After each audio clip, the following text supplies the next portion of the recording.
Andreas, any further comments on that case from a surgical point of view?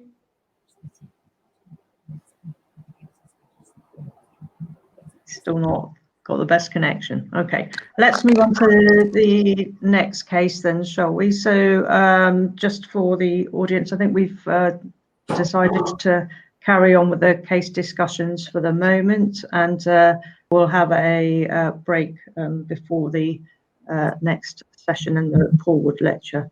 So next is Justyna Rybicka, who is a colleague at the Brompton and a locum consultant in ACHD there. Welcome, Justyna. Thank you very much, Natalie, for introduction, and good afternoon, everyone. I'm delighted to present one of our patients. Let me share the screen.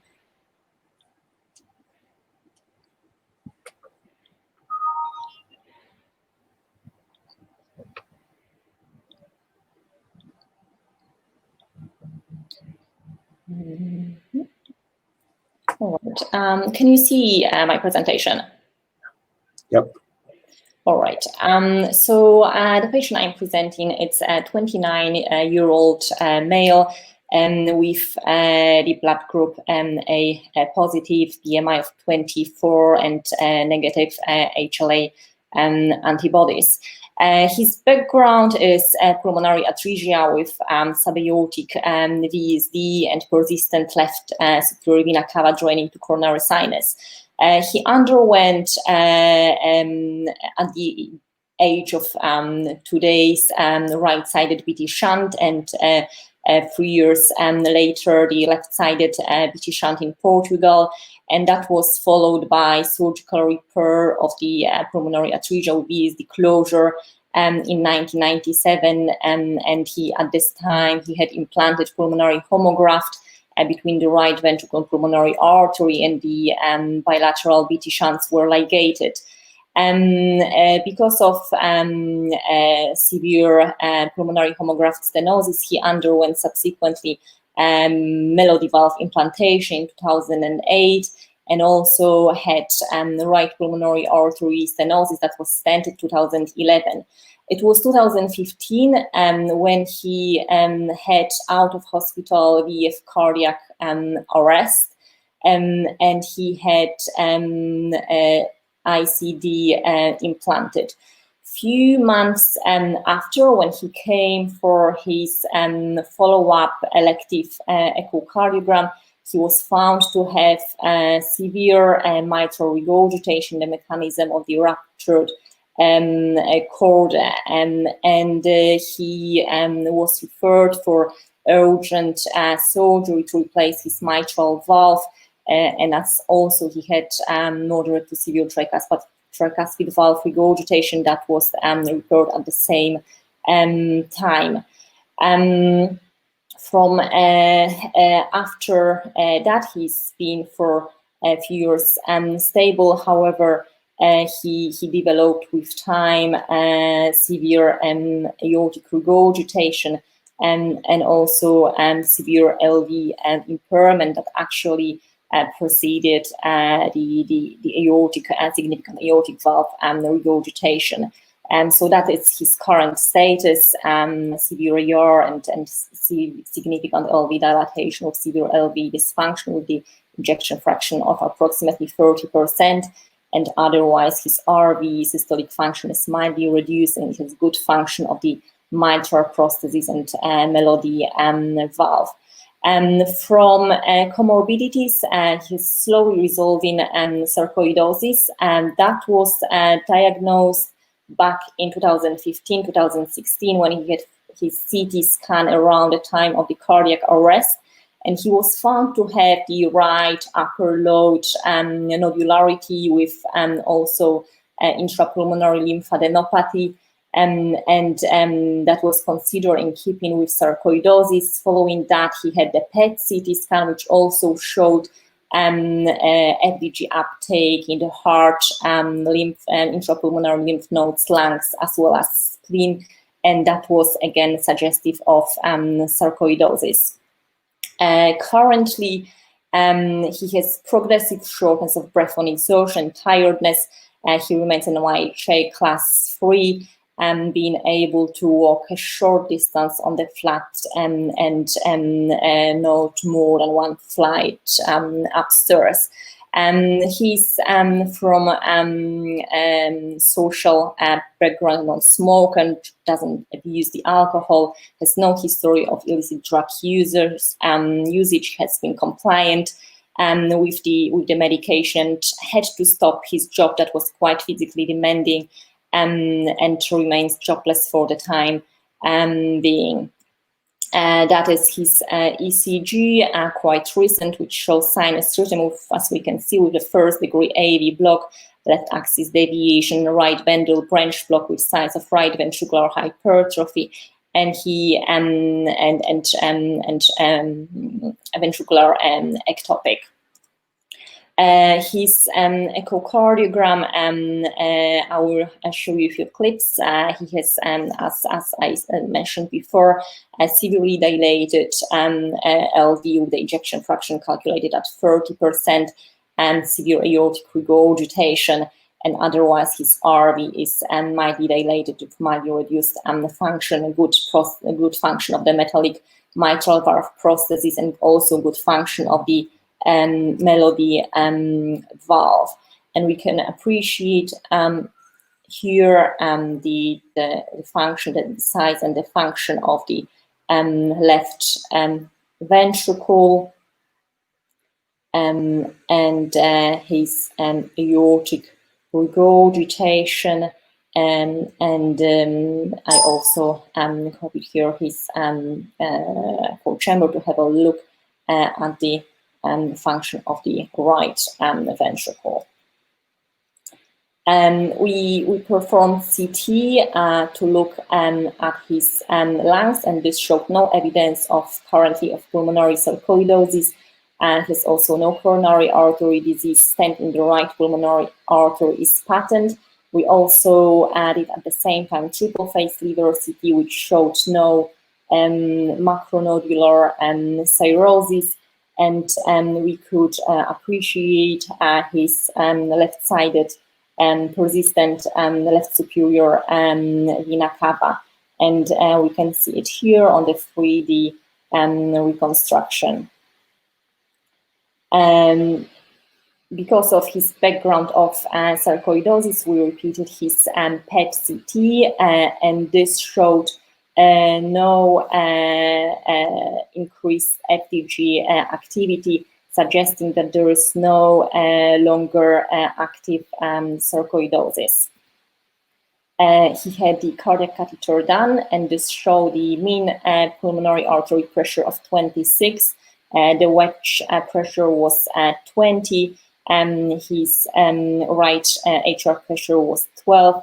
Cardiac output 2.72, cardiac index 1.0, and he had normal transpulmonary gradient and non-elevated pulmonary vascular resistance.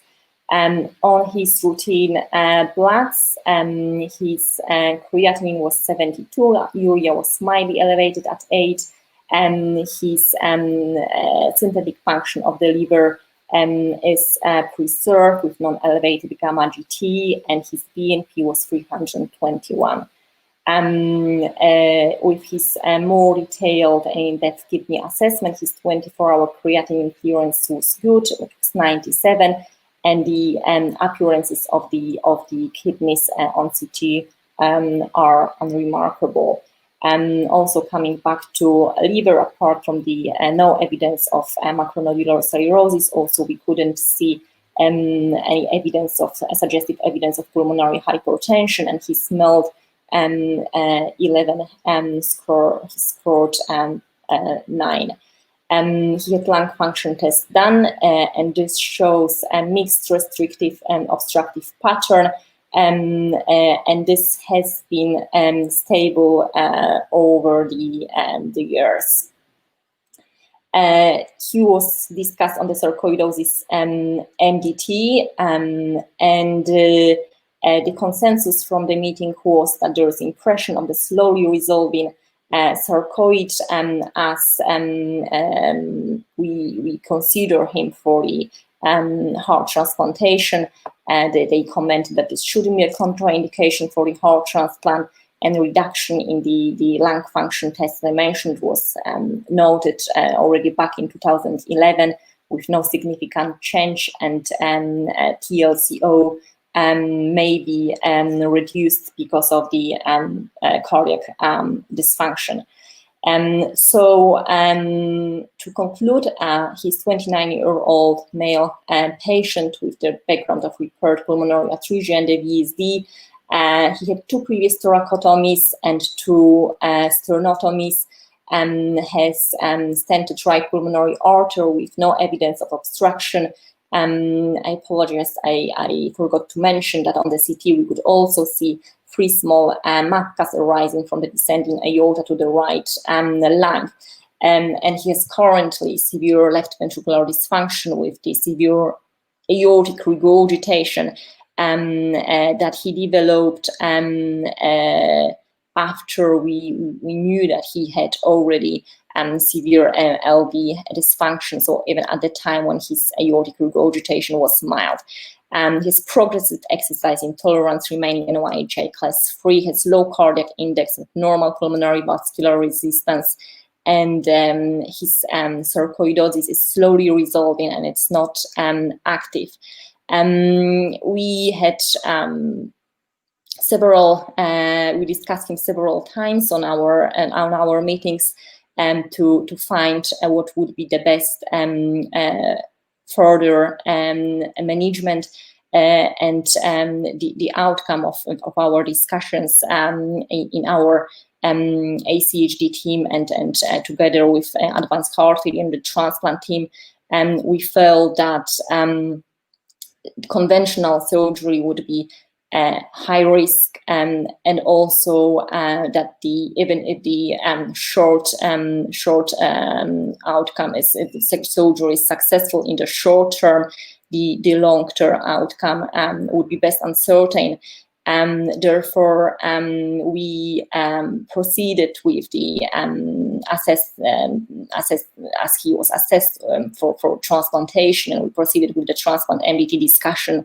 And if, in fact, he's currently accepted for the heart transplant and awaiting listing on the elective transplant list. But I'm very happy to hear and the voices from the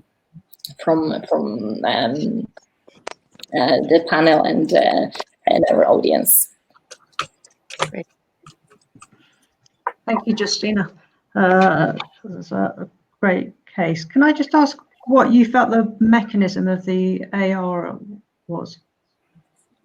I have to say that that we didn't really identify what would be the mechanism for the aortic regurgitation.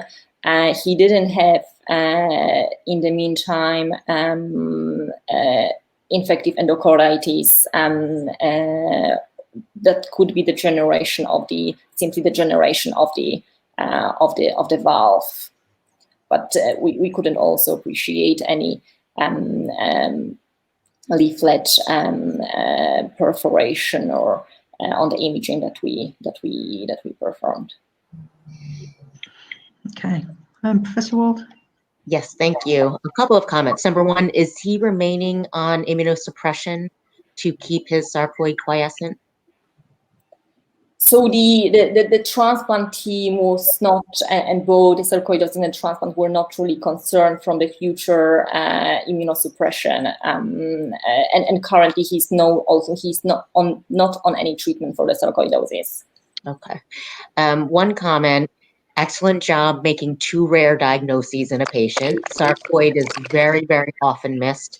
So for this patient to have 2 very rare diagnoses is impressive, and that you caught it early. So that's great. In terms of transplant, this is somebody who we may keep on low-dose immunosuppression up until transplant and just not do induction, but then post-transplant not wean them off steroids so as the sarcoid remains quiescent. Thank you. That's helpful as well. We'll keep an eye on that. So there's a question from the audience. Sorry, Michael. Yeah, not a problem. Question. Sorry, not to. So a question from the audience about whether or not interventional aortic valve replacement is considered. I would have worries about the LV function associated with that, but perhaps you take that forward. But in fact, that was considered, and he was discussed with our TAVI team here at the Brompton, and also he was actually referred for a second opinion to the Barts team, and both teams came with the conclusion that the TAVI would be unsafe, and because of lack of the calcification, it was deemed not feasible. But that was considered. Okay. Michael, do you have a comment to make? Thank you, Natalie. Obviously, you see here the tip of the iceberg, and I think for the young trainees, young colleagues joining the forum, not to get the wrong idea, this is extreme cases.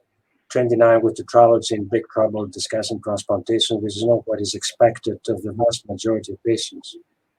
But it's good to have, obviously, the expertise and have the heart failure transplant team for either young patients who are in trouble, like this one, or the previous one discussed, or for older patients who have a similar trajectory. Thank you, Justyna. Great presentation. I think we're making good progress. Joyce, is that okay to carry on with the cases? Because probably you need to catch up with